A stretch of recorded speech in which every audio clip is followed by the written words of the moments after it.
Colonel Ravindra Singh द्वारा लिखित पुस्तक लौट आओ माँ व सवाल दोनों पुस्तकों का अवलोकन लखनऊ गोमती नगर स्थित संगीत नाट्य अकेडमी विपिन खंड लोहिया पथ लखनऊ में लखनऊ लिटरेरी क्लब पंजी एवं अभ्युदय अंतर्राष्ट्रीय संस्था बेंगलो पंजी दोनों संस्थाओं द्वारा आयोजित किया गया।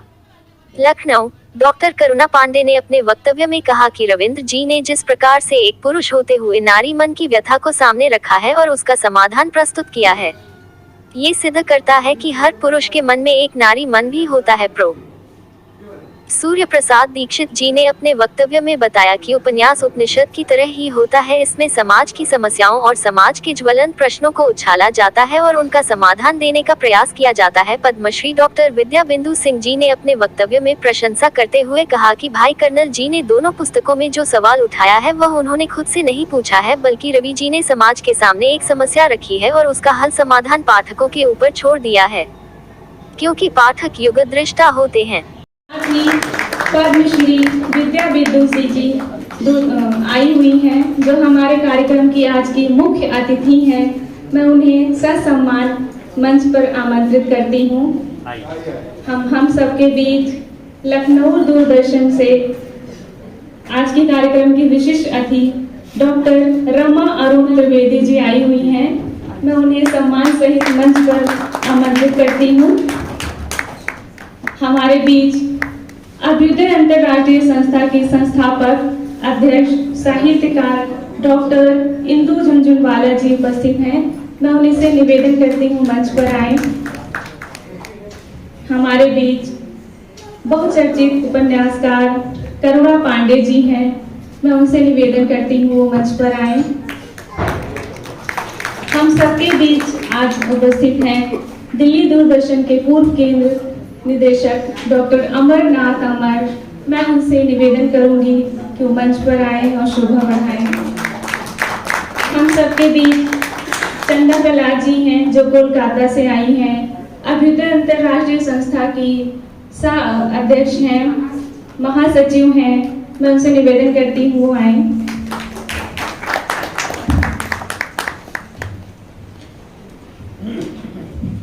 आप सभी विद्वजनों का बहुत बहुत हार्दिक अभिनंदन है, वंदन है। हम सबके बीच में दिल्ली दूरदर्शन की टीम तो है ही है, साथ में लखनऊ दूरदर्शन टीम है, मैं उनका भी अभिनंदन करती हूँ। साथ में कई मीडिया कर्मी भी हैं, मैं उनका भी अभिनंदन करती हूँ जो आके इस कार्यक्रम की शोभा बढ़ा रहे हैं। आप सबका बहुत बहुत हार्दिक अभिनंदन एवं वंदन है। अब मैं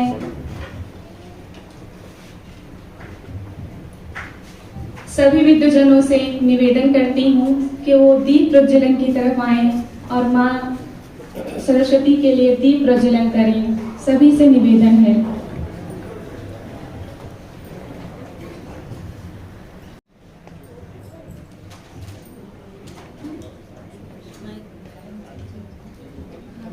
हम सबके बीच कर्नल हुकम सिंह जी हैं, विष्ट जी, जिनको मैं निवेदन करती हूँ वो आए और मंच पर आसन ग्रहण करें, दीप प्रज्वलन में भाग लें।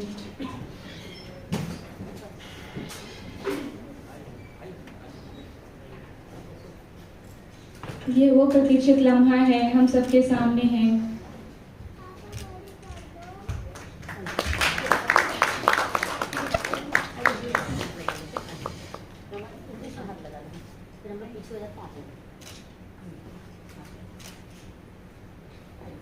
हमारी संस्कृति की परंपरा है, जब हम किसी कार्य की शुरुआत करते हैं तो दीप प्रज्वलन के साथ करते हैं। यही हमारी परंपरा है, जो सदियों से चलती हुई आ रही है और अब तक चल रही है। बहुत बहुत आभार।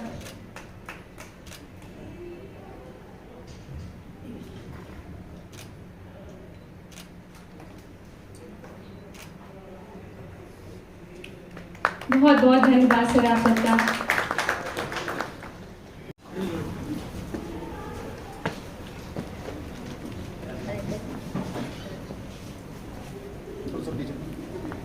इधर देख लीजिए, थोड़ा इधर देख लीजिए।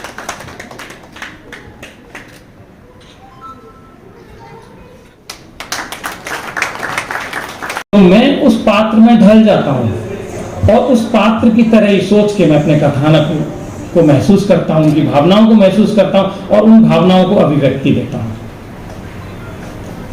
और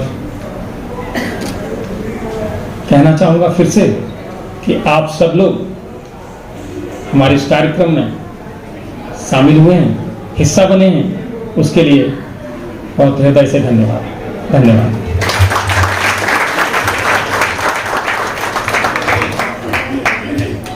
बहुत बहुत धन्यवाद कर्नल रवीन सिंह जी। आपने कहा कि बात निकली कविता, लघु कथा, रेखा चित्र, जीवनी, नाटक और लोक कलाओं पर दर्जनों पुस्तकें इनकी प्रकाशित हो चुकी हैं। आकाशवाणी, दूरदर्शन में इनके कई कार्यक्रम हो चुके हैं।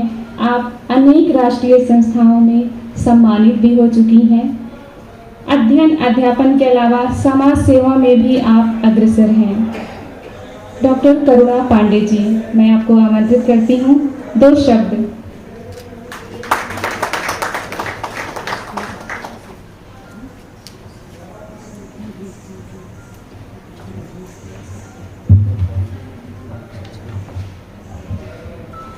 धन्यवाद सुमन जी। सरस्वती नमस्तुभ्यं वरदे कामरूपिणी विश्वरूप विशालाक्षी विद्यां देहि सरस्वती।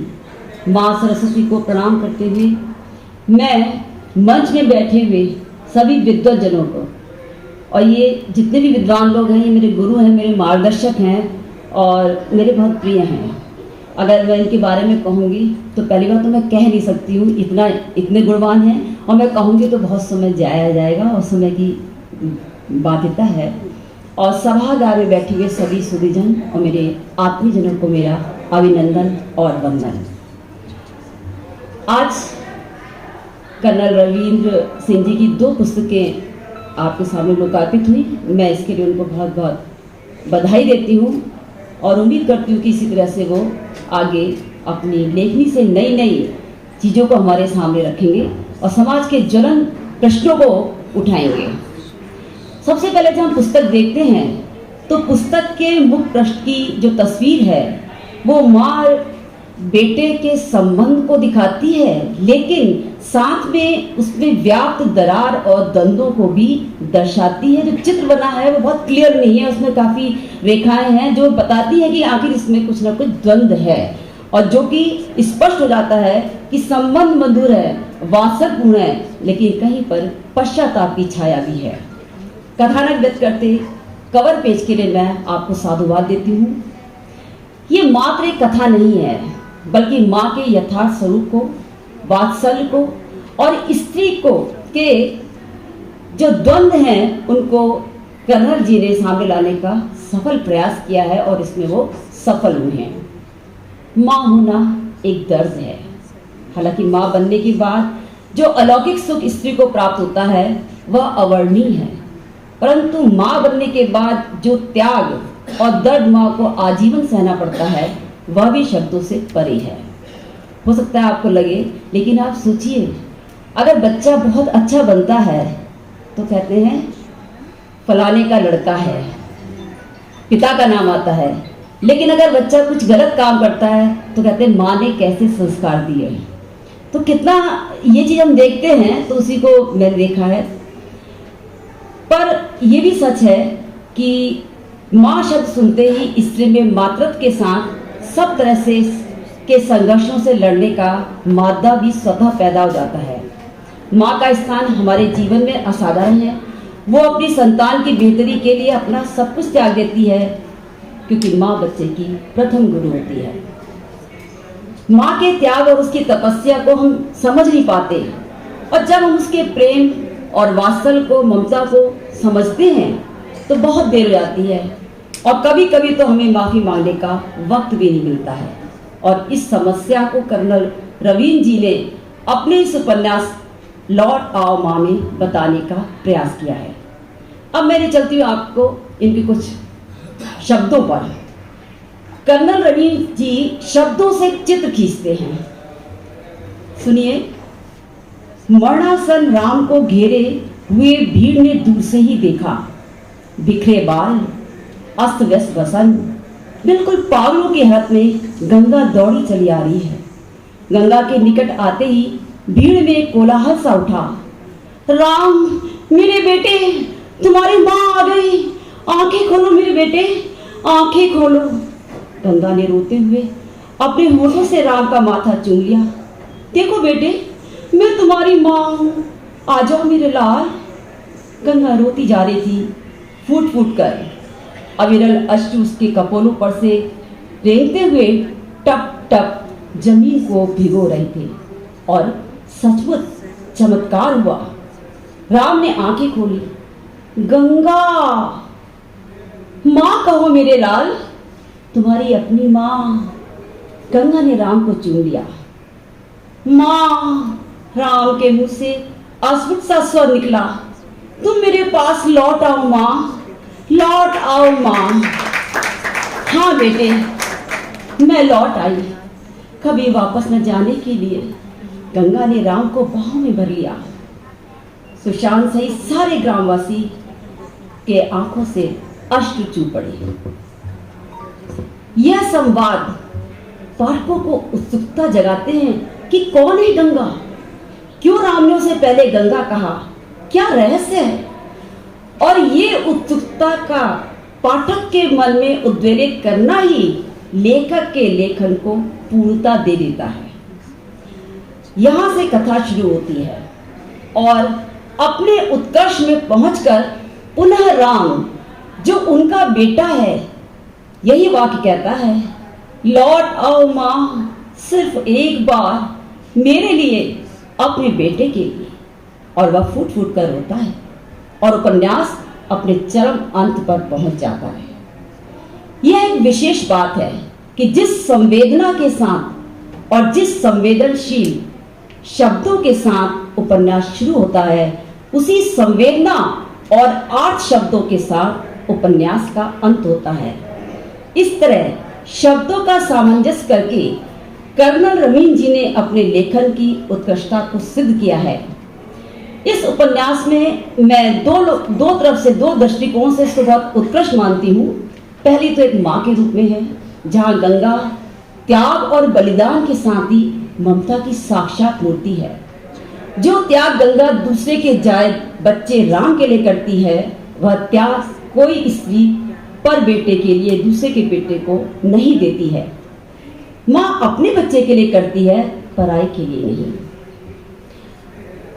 एक बेटे के घृणास्पद शब्दों को देखिए, उन्होंने शब्द यूज करे हैं, वो शब्द एक चित्र सा खींचते हैं। और ये लेखक की लेखन की सबसे बड़ी सफलता होती है कि वो शब्द से आप एक माहौल, एक वातावरण के आपके सामने आ जाए, ये बहुत बड़ी उसकी सफलता होती है। कुछ रिश्ते ऐसे होते हैं जो संदेह के दायरे में रहते हैं, रहना भी चाहिए, अन्यथा उन पर विश्वास करने वाले की वही परिणति होती है जो मेरी हुई। ठीक तो लानत है तुम पर। बेटे, मत कहो अपनी जुबान से मेरा पवित्र सा संबोधन। राम ने घृणा से जमीन पर थूक दिया। नागिन कभी अपनी नहीं हुआ करती और सौतेली माँ। राम के द्वारा कहे गए ये शब्द संवाद माँ के दर्द और पीड़ा की वेदना को इन शब्दों द्वारा पाठक तक पहुंचाने में कर्नल रवीन पूर्ण रूप से सफल हुए हैं। दूसरा है स्त्री मनोविज्ञान की दृष्टि से। इस पूरे उपन्यास में एक तरफ जहां माँ के रूप को रखा गया है, वहीं दूसरी तरफ स्त्री मन की जटिलताओं और द्वंद्व को सामने लाने में लेखक की विद्वता स्पष्ट दिखाई देती है। पूरे उपन्यास में गंगा जिन परिस्थितियों से गुजरती है, मोहन के ठुकराने के बाद, जमींदार के जाने के बाद, एकाकीपन के श्रव में असहाय होकर जिस तरह से मयंक के साथ मित्रता करती है, ठाकुर से प्रतिशोध लेने के लिए उससे शादी करके आत्महत्या करने के लिए मजबूर करती है और राम के लिए अपने जीवन का उत्सर्ग करती है। लेकिन इन सभी झंझावातों के सागर में डुबकी लगाते हुए भी वह माँ के फर्ज और कर्तव्य और ममत्व भरे संबंध को नहीं भूलती। यह स्त्री के ब्रज सी कठोर और फूल से भी कोमल चरित्र को सामने लाता है। एक और चरित्र है इसमें, नैनाबाई, जो कि एक वैश्या है। जब राम के जीवन में उसका प्रवेश होता है और राम अपने जीवन की वास्तविकता को वो जानती है तो बरसी कह उठती है, एक माँ बेटे को मनाने के लिए अपने को कितना क्रूर दंड दे रही है, और बेटा छी छी, जब तुम माँ का नहीं हुआ तो मेरा क्या होगा, जा। और नैनाबाई अपने घर का दरवाजा बंद कर लेती है। ये शब्द नहीं है, ये एक स्त्री की संवेदना है। यहाँ भी लेखक स्त्री को भविष्य दृष्टा और संवेदनशील नारी के रूप में प्रस्तुत करता है। नारी मन कितना भी कठोर हो, पर विधाता ने जिस तरह से कोमल मन दिया है वह हमें सभी रिश्तों में दिखाई देता है। इसमें जीवन के उतार चढ़ाव, स्वप्न के टूटन का दर्द, विभिन्न पात्रों जैसे ठाकुर, मोहन, राम, सीता, नैनाबाई और मयंक के माध्यम से सामने आए हैं, जो अपनी विराटता, प्रासंगिकता और भावात्मकता के साथ एक मनोवैज्ञानिक पक्ष को सामने रखते हैं। कहीं कोमल मन में उठती तीव्र मनोकामनाएं और इच्छाओं की व्यापकता है, तो कहीं ममत और वात्सल से भरा संवेदित पक्ष है।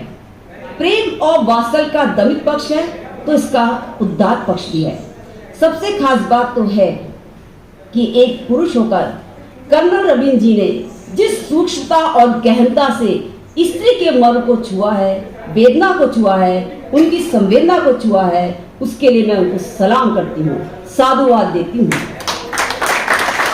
इस तरह इस उपन्यास में गंगा नारी मन की मनोदशा का प्रतीक है, जो बहुत सहजता से पाठक को संवेदना के साथ जोड़ता है। भाषा और शैली पाठक के साथ तादात्म्य स्थापित करने का एक साधन है, और कर्नल साहब ने इसको सरल भाषा में लिखकर आम जन की संवेदना को झकझोरा है, जिससे इसका विशाल फलक स्वयं ही सामने आता है, और पाठक इसको जब लेता है तो एक ही सिटिंग में पूरा करने के लिए बांध जाता है। इस सुंदर, संवेदनशील और नारी मनोविज्ञान के अनेक पहलुओं से जुड़े उपन्यास के लिए मैं रवींद्र जी को बधाई देती हूँ। उनकी लेखनी इसी तरह चलती रहे, ये शुभकामना करती हूँ, और आप सब इस उपन्यास को पढ़कर एक नए अनुभव से गुजरेंगे, जरूर पढ़िएगा, ये मैं आपसे रिक्वेस्ट करती हूँ। एक बार पुनः आप सबका अभिनंदन, आभार और पुनः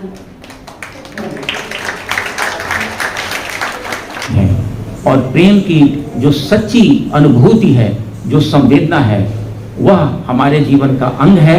उसे अपनाकर हम अपने जीवन को सार्थकता की ओर ले जा सकते हैं। इस उपन्यास की भाषा शैली बहुत ही सरल और सहज है, और एक 14 वर्ष का किशोर ऐसे उपन्यास लिख ले तो उसकी मैच्योरिटी का पता चलता है कि भविष्य में जाकर वह लौट आओ माँ जैसे उपन्यास को सृजित करता है।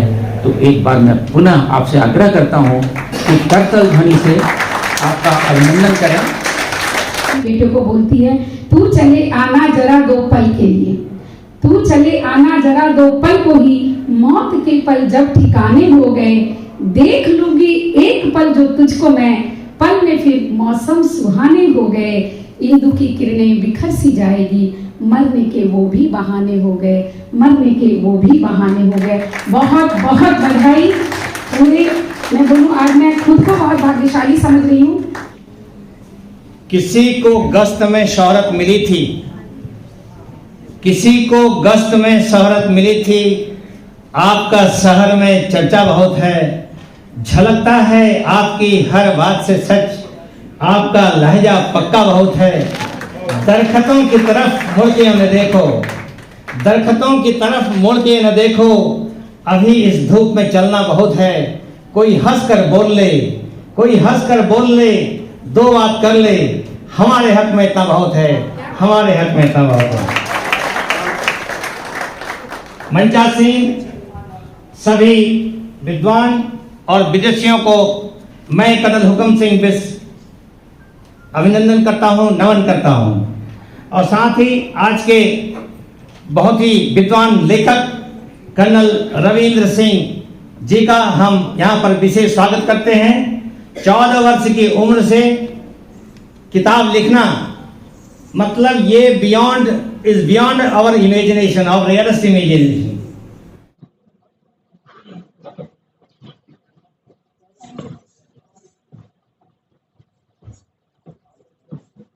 ये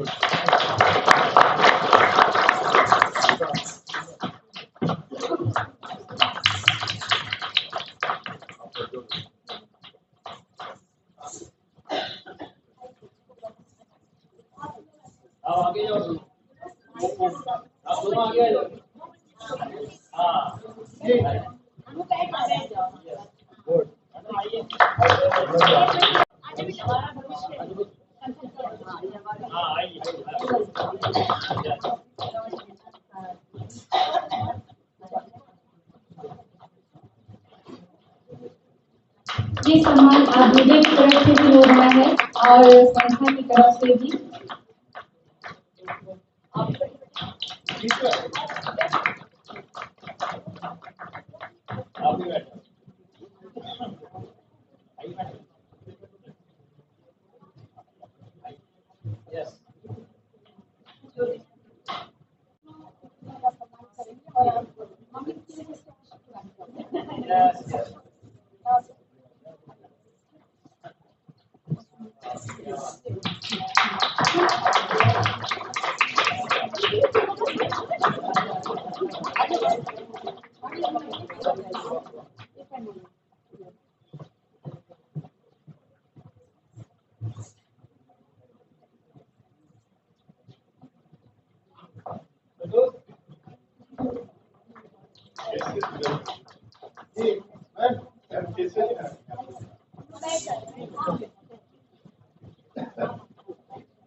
इलायची के ब्रेसलेट है।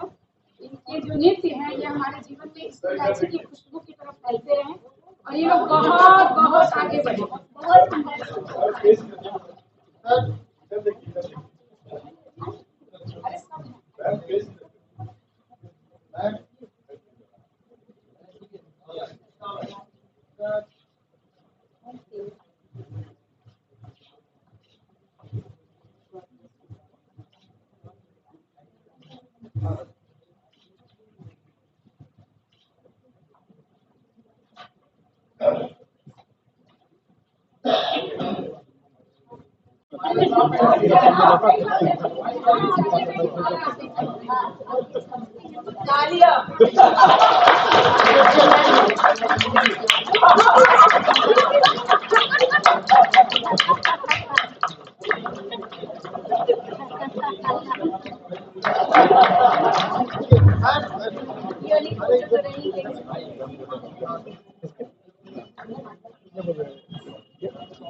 एक जोरदार तालियां राधा कृष्ण जी के लिए।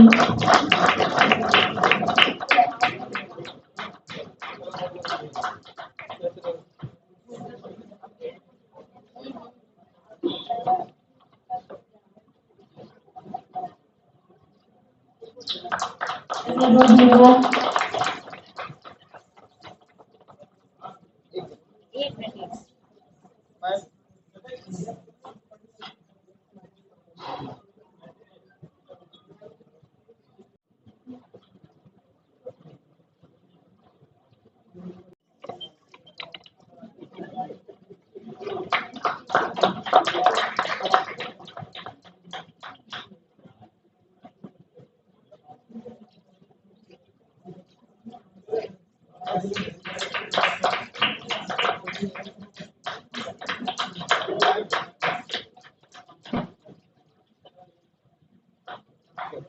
दीदी एक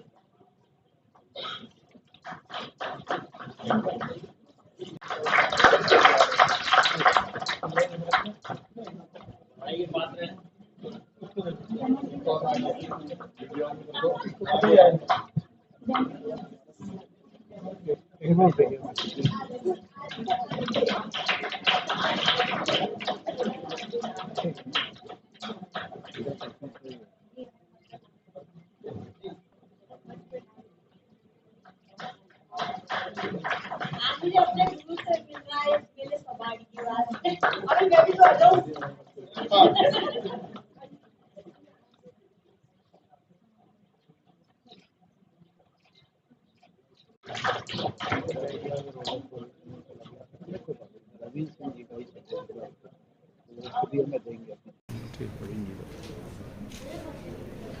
और ये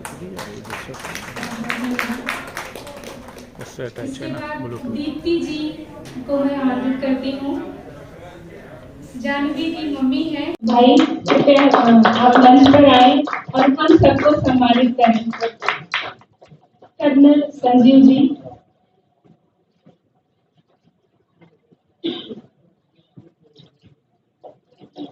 सर आप भी आ जाएं।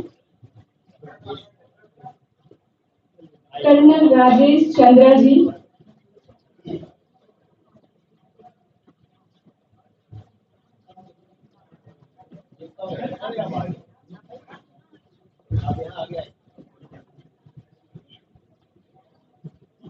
आर्मी मेडिकल कोर के सभी स्टाफ जो यहाँ पे हैं, जिनका नाम मैं भूल गई हूँ, कृपया आप सब आए और हमें सम्मानित करें।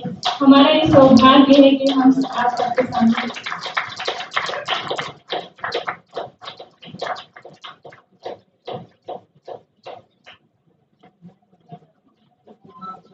बड़ी खुशी हो रही है। इतने अच्छे लोगों के साथ हम सबने अपनी प्रस्तुति दी, पुस्तक का लोकार्पण किया।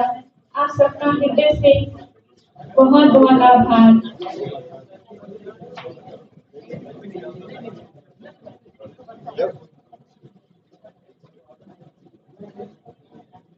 सचमुच ये साहित्य और सेना के शौर्य का अनोखा संगम है, बड़ा ही अद्भुत है।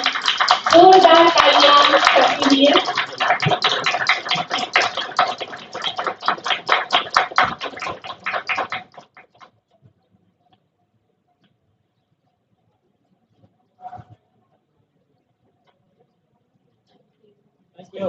कृपया भी भाई जाए ना और हम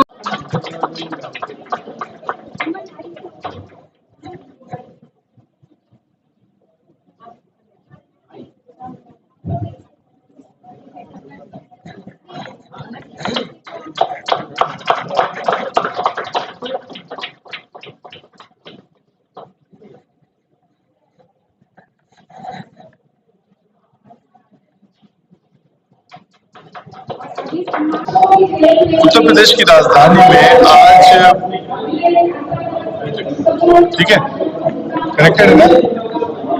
उत्तर प्रदेश की राजधानी में आज आर्मी ऑफिसर रविंद्र कुमार जी की पुस्तक का शिलान्यास हुआ,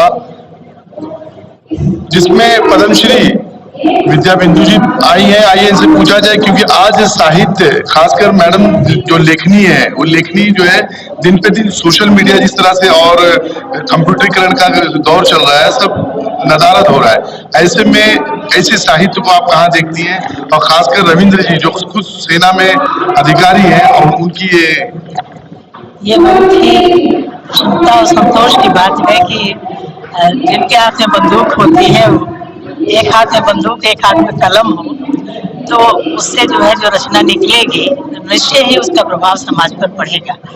और ये दोनों उपन्यास जो इनके हैं सामाजिक समस्याओं को लेकर के हैं, जिसमें टूटते परिवारों को के बारे में है चर्चा, प्रेम के उदात्त स्वरूप को और पतन की ओर ले जाने वाले प्रेम के स्वरूप, दोनों को ही ये व्याख्यायित करती है रचना। और मैं बहुत इस आयोजन से बहुत संतुष्ट हूँ। मुझे लगता है कि इस तरह के आयोजन लोकार्पण केवल कर दिया जाता है पुस्तकों का, उस पर चर्चा नहीं होती। तो चर्चा होनी चाहिए, विस्तृत चर्चा होनी चाहिए, इससे पाठक तक संदेश जाता है और आकर्षित होता है पाठक कि उसे पढ़े। तो चर्चा होती है तो श्रोता भी जानते हैं कि इन पुस्तकों को कैसे पढ़ा जाए। और पुस्तकों की बिक्री पर भी सवाल उठता है, आजकल पुस्तकें बिक्री नहीं हो रही है। प्रकाशक को भी संतोष होता है कि हमने जो छापा लोगों तक पहुंचा, लोगों ने देखा, उसको सराहा, समझा।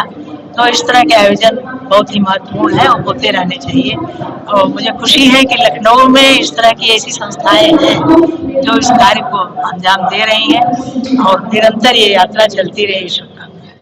मैडम, इलेक्ट्रॉनिक मीडिया का दौर है, यूट्यूब और फेसबुक पे लोग पढ़ाई करते हैं, खासकर जो उपन्यास भी है लोग आजकल यूट्यूब में ढूंढ रहे हैं, तो ऐसे में पुस्तकों का महत्व कम हो रहा है, इस पे आप क्या कहेंगे? पुस्तकों का महत्व कभी नहीं कम होगा, क्योंकि ये ऐसी स्थायी सुरक्षा रहती है इसमें। लाइब्रेरी में आप जाके कभी कितनी कितनी पुरानी रचनाओं को पढ़ सकते हैं। अक्षर ब्रह्म है कहते हैं, वो आकाश में हमेशा रहते हैं।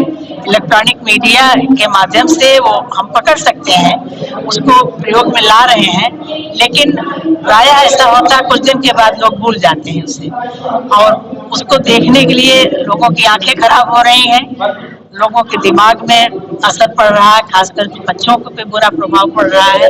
ऐसे समय हमारे बच्चों को हम चयन करके दे सकते हैं कौन सी पुस्तक पढ़िए। उसमें हमारा कंट्रोल नहीं है अभिभावक का कि बच्चा क्या पढ़ रहा है, क्या देख रहा है। और अभिव्यक्ति के लिए भी उसमें लोग उल्टी सीधी चीजें भी अभिव्यक्त कर रहे हैं। इसमें जब पुस्तक रूप में आएगी तो पाठकों की नजर से गुजरेगी, तो उसमें आलोचना भी होगी, उसमें सुधार का अवसर होगा। और जो इसमें नेट में चली गई उसको आप मिटा नहीं सकते, और इसको अगले संस्करण में सुधार भी कर सकता है आदमी। पुस्तकालयों का महत्व भी इधर देख रहे हैं कि पुस्तकें पड़ी हुई धूल खा रही हैं, कोई नहीं पढ़ रहा, लेकिन ऐसा नहीं, एक दौर है ये, इसमें जल्दी से परिवर्तन होगा। और हम लोग प्रेरित कर रहे हैं स्कूलों में भी जा करके कि बच्चे पुस्तकों पर ज्यादा ध्यान दें, क्योंकि पुस्तकों के माध्यम से जो उनको उसमें देखेंगे भी मस्तिष्क, आंखें, और उसमें लेखक से, जैसे जब लोकार्पण होता है तो लोकार्पण के समय लेखक से साक्षात करता है पाठक, तो वो उससे सवाल भी पूछ सकता है। तो इसलिए उसका पुस्तकों का महत्व बहुत जरूरी है, और इसको हमेशा जो है रहेगा ये महत्व, उसे नकारा नहीं जा सकता। इलेक्ट्रॉनिक मीडिया से जितना हो सके बच्चों को दूर रखने की आज जरूरत है। मैडम, जिस प्रकार से मुंशी प्रेमचंद हो या निराला जैसे साहित्यकार, वो लोगों की क्या उनकी जगह कोई आज ले पाएगा? देखिए, हर युग में प्रेमचंद और निराला हुए हैं और होंगे। जरूरत यह है कि उस तरह से समाज को उसके बीच जा करके उस संवेदना के साथ जुड़े लेखक। प्रायः लेखक बैठ करके गूगल के माध्यम से या और भी सुनी सुनाई बातों से अनुभव के बिना शहर में बैठकर गांव की चर्चा करते हैं, तो वो स्वाभाविक नहीं होता। प्रेमचंद ने, निराला ने जिस देखा था, जिस दृश्य को, उसको उसमें यथार्थ है। उस यथार्थ के साथ जब संवेदना जुड़ती है तो जो सहज प्रस्तुति होती है, अभिव्यक्ति होती है, वो मन को छूती है। उस तरह से उस जीवन को जीने के लिए जरूरत है उनके बीच जाके। जब आम आदमी की हम बात लिखते हैं तो आम आदमी के बीच जाना होगा, उसके दुख दर्द को समझना होगा। तब प्रेमचंद और निराला, प्रसाद, हमारे जितने लेखक हुए हैं तो कालजयी हैं। इसलिए कालजयी हैं कि उन्होंने उस संवेदना को अनुभव किया, दूसरों से नहीं सुना, केवल दूसरों को पढ़कर नहीं लिखा, बल्कि उन्होंने उस, अब जैसे बैलों की आत्मकथा, उसमें उस बैल को सींग से सहलाता है, खिलाता है। ये अनुभव जब प्रेमचंद ने किया था तभी वो लिख सके। तो इस तरह के अनुभव से गुजरेगा जब लेखक, तब वो जो चीज देगा, जो प्रस्तुति देगा, वो लोगों को छुएगी, उसके मन को, समाज को परिवर्तन की दिशा देगी। हमारे बीच विद्या सिंह जी थी, जो बता रही थी कि आज भी निराला हो या मुंशी प्रेमचंद हो, ऐसे साहित्यकार जीवित हैं और हर सदी में ऐसे साहित्यकार आते रहते हैं। लेकिन शहर में बैठ के आप देहात की या गांव की परिकल्पना तभी कर सकते हैं जब आप देहात या गांव की तरफ आप अपना रुख करें, और आप उनके शूज में शूज डाल के, जिस तरह से बताया गया कि आप अगर किसी व्यक्ति के बारे में जानना चाहते हैं तो पहले उस व्यक्ति के बारे में संपूर्ण आप जो है रिसर्च करें, फिर उसके बाद में खुद ब खुद उसका जो है प्रतिबिंब आप में दिखने लगेगा। लखनऊ से हमारे बीच कर्नल रविंद्र कुमार जी हैं, जिन्होंने हाल ही में 2 पुस्तकें लिखी हैं। आइए इनसे पूछा जाए, क्योंकि लखनऊ में पुस्तक के विमोचन में खुद जो है पद्मश्री विद्या बिंदु जी आई और बहुत से सम्मानित लोग लखनऊ के खासकर बुलाए गए, और खास लखनऊ के परिसर में जो लोग सेना के अधिकारी हैं, चाहे वो रिटायर्ड हो, तमाम वो लोग आए। आइए इनसे पूछा जाए कि आपने सुना कि 14 साल की उम्र में आपने जो है अपना पहला लेखन लिखा था, थोड़ा आप अपने बारे में बताइए ताकि हमारे दर्शक जान सके, और किस पुस्तक का आपने विमोचन किया है? आज 2 पुस्तकों का विमोचन हुआ है, सवाल और लौटाऊ मां। जहाँ तक इस कार्यक्रम की सफलता का है, तो करुणा जी हैं, इनके बिना ही संभव नहीं था। हमारा कार्यक्रम का पूरा श्रेय करुणा जी को जाता है। इन्होंने अथक, इनके प्रयास, अथक मेहनत, उसके कारण ये सब संभव हो पाया है। और उपन्यास जहाँ तक मैंने बताया 13 साल की उम्र में मेरी पहली कहानी छपी थी युवक मैगजीन में, और 14 साल की उम्र में मैंने सवाल उपन्यास लिखा था, लेकिन सेना में था, प्रकाशन नहीं संभव हो पाया उस समय। अब अवकाश मुक्त हुआ हूँ तो मैंने उनका प्रकाशन करवाया है। और मैं वक्तव्य अपना दे रहा था, मैंने बताया कि मेरी माँ का मेरे ऊपर बहुत प्रभाव है। मेरी माँ की रुचि उपन्यास और कहानी पठन पाठन में बहुत थी, तो मैं ऐसे माहौल में रहा जहाँ पर साहित्य में बहुत रुचि थी, और वो उसी से मुझे लिखने की प्रेरणा मिली। आप सेना में रहे, खासकर जो एक सेना का अधिकारी साहित्य को छोड़ ना सका, और सेना के जब सेवानिवृत्त हुआ, रिटायर्ड हुआ, तब वो अपनी पुस्तक लिखता है। आप जो है जब सेना में थे तो उस वक्त प्रकाशन करने का आपको दिल नहीं कर रहा था? लिखा तो उसी समय था, प्रकाशन बाद में, क्योंकि सेना की कुछ सीमाएं होती हैं कि हम अभिव्यक्ति का जो अधिकार है वो उसमें कुछ मर्यादाएं होती हैं, तो उस समय नहीं संभव हो पाया, इसलिए बाद में किया।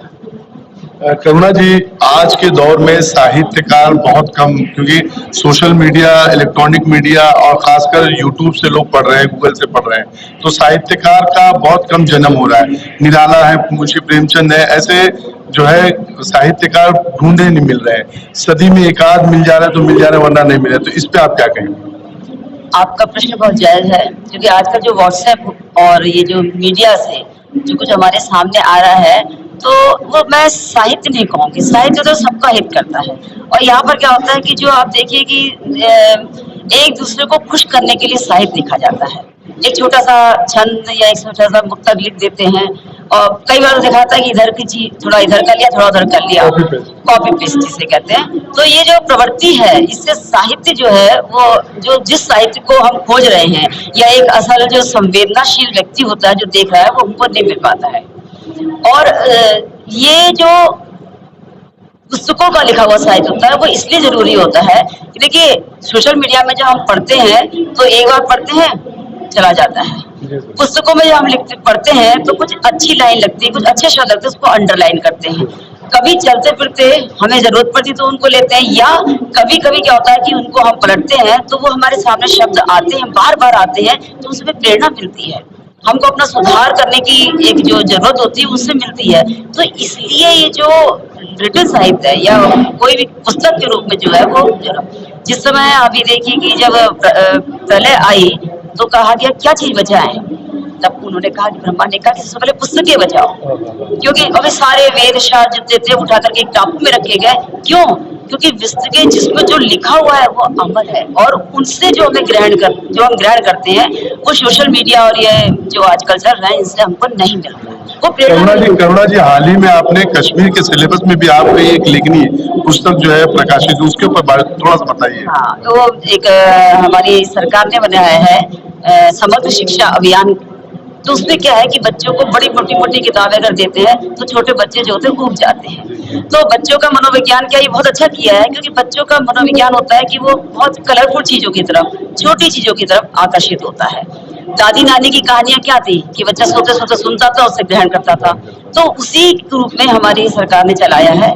तो मैंने एक जो पुस्तक लिखी थी वो कहानी चित्रकथा है छोटे बच्चों के लिए, और कैसे मित्रता का क्या मतलब है और कैसे वो करते हैं उसको मैंने लिखा। और फिर जब जम्मू कश्मीर से विज्ञप्ति निकली तो मैंने तो ऐसे ही डाल दिया था, क्योंकि डालना हमारी आदत थी, डाल दिया। और वहाँ से 10,000 पुस्तकों का मुझको मिला, ऑर्डर मिला। मुझे तो कहने लगा, मैंने तो प्रकाशक को दे दिया, लेकिन ये है कि मुझे लगा कि 10,000 बच्चे कम से कम जानेंगे तो कि कौन करुणा पांडे है। और वो सबसे बड़ी चीज होती है, ये चीज हमको क्या होती है, प्रेरणा देती है, आगे लिखने के लिए एक रास्ता देती है। फिर सही लिखें। देखिए, अपने लेखन में समझदारी के साथ साथ ईमानदारी होनी चाहिए। और मैं तो ये मानती हूँ कि कोई भी कृति एक दिन में या एक साल में नहीं बनती। मेरी तो कृतियां एटलीस्ट ये 4-5 साल ले लेती है, क्योंकि मैं जब अभी भी जैसे है कि मैं इकट्ठा करती रहती हूँ, जहाँ जाती हूँ। मैंने नदियों पे काम कर रही हूँ, तो मैं जहाँ जाती हूँ वहाँ जाती हूँ कि कौन सी नदी है, क्या है, उसका क्या इतिहास है, कैसे पैदा हुई, कहाँ गई, किसका उसका कैसे उसमें क्या परिवर्तन हुआ, तो मैं लेती रहती हूँ। अब मैं इकट्ठा कर रही हूँ। जिस दिन वो सारी नदियों के बारे में मेरा कुछ ज्ञान हो जाएगा, फिर मैं अपने गुरुजनों के साथ बैठ के उसमें विचार विमर्श करूंगी। तो जो कुछ भी उसमें आएगा तो मेरी किताब आएगी। तो मेरी किताब जितनी भी है, या तो मेरे को तरीका नहीं आता है, मेरी किताबें कम से कम 4-5 साल ले लेती, थोड़ा शोध वर्क करना पड़ता है। राधा जी, आप जो है खासकर ऐसे आयोजनों में आपका बड़ा सहभाग रहता है। पुस्तकों के विमोचन को आप कहाँ तक देखती, किस तरह देखती हैं? देखिए, पुस्तक तो ऐसा है जो हमारे साहित्य को शाश्वत रखता है, हमारी संस्कृति को शाश्वत रखता है। तो इसलिए पुस्तक का आज जो है थोड़ा सा दूर हो रहा है हमारा युवा, और उनको उसमें लाना, पुस्तक ही सबसे बड़ा माध्यम है जो आज हमारे वेद पुराण और जो भी ज्ञान हमारा है वो पुस्तकों के माध्यम से एकत्रित है।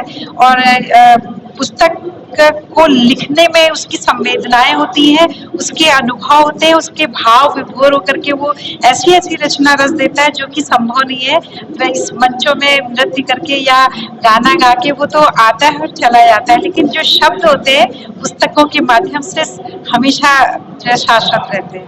धन्यवाद। पांडे जी, आप ऐसे कार्यक्रमों में खासकर जो है पुस्तक का विमोचन हो या होली का पर्व सेलिब्रेशन का हो, ऐसे पर्वों में आप जो है अपनी खासकर धर्मपत्नी का पूरा साथ देते, थोड़ा आप जो है ये साहित्यिक लोग और सांस्कृतिक लोगों के साथ रहते हैं। कई लोगों से कांटेक्ट भी हो गए और किस ढंग से अच्छे कार्यक्रम को लाना चाहिए इसका आइडिया होने लगा है। तो इसी में सिलसिले में हमारा कर्नल साहब से मुलाकात हुई, इन्होंने बहुत अच्छी रचना की है, लेकिन चूंकि आर्मी में रहे तो ये सब आइडिया नहीं था कि कैसे ऑर्गेनाइज किया जाए सही। तो जब ये मिले तो फिर हमारे पास जो कुछ सर आपकी पत्नी को जो है, खासकर आपकी पत्नी की लिखी हुई किताब जो है कश्मीर में पढ़ी जा रही है, कैसा महसूस कर रहे हैं? बहुत बढ़िया। इतनी अच्छी सक्सेस मिलने पर कौन नहीं गर्व महसूस करेगा, बहुत अच्छा लगा। तो आप और प्रोत्साहन देंगे? बिल्कुल दिया ही जा रहा है लगातार, और उस पूरे माहौल में भरी भी हैं तो हम तो लगे रहते हैं, और लोगों को भी इससे आइडिया में होने से सहयोग देते हैं। आप जिस तरह से अपनी पत्नी का सहयोग दे रहे हैं, आप हमारे दर्शकों को, खासकर जो मेल है, जो पुरुष वर्ग है, उनको क्या संदेश देना चाहेंगे हमारे चैनल के माध्यम से?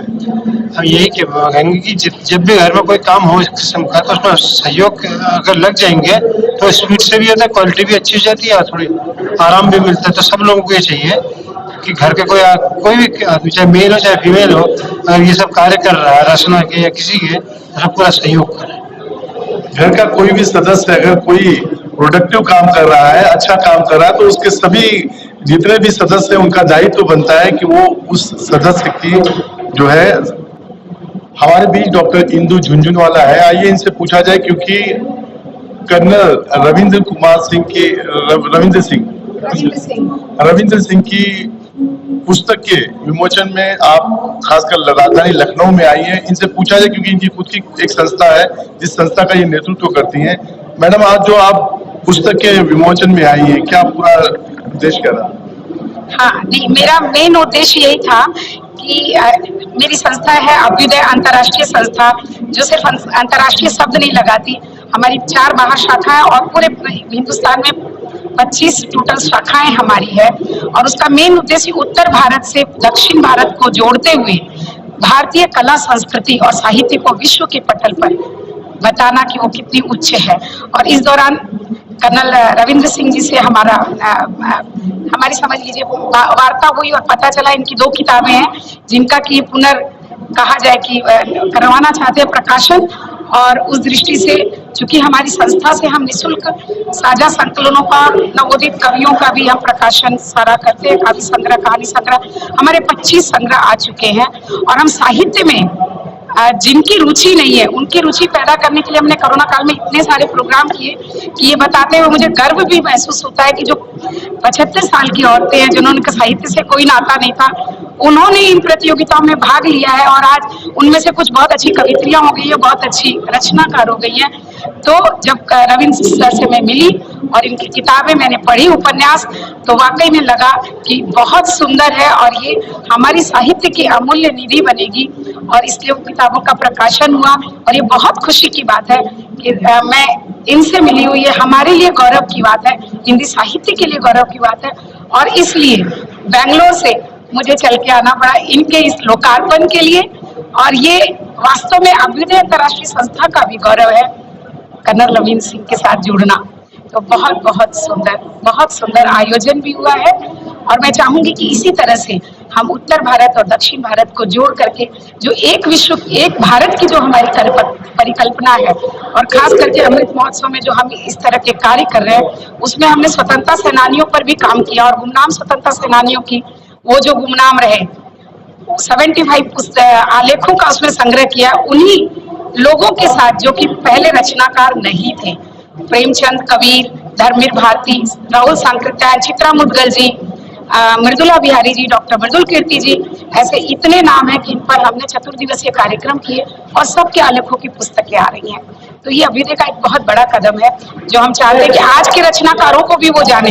हम पुरातन के रचनाकारों को जानते हैं लेकिन जो आज हैं उनके बारे में लोग जाने, उनके बारे में हम समझें, रूबरू हो उनसे, वो प्रयास भी हमारा है और इसलिए हम मासिक कार्यक्रम चतुर्दिवसीय रख रहे हैं।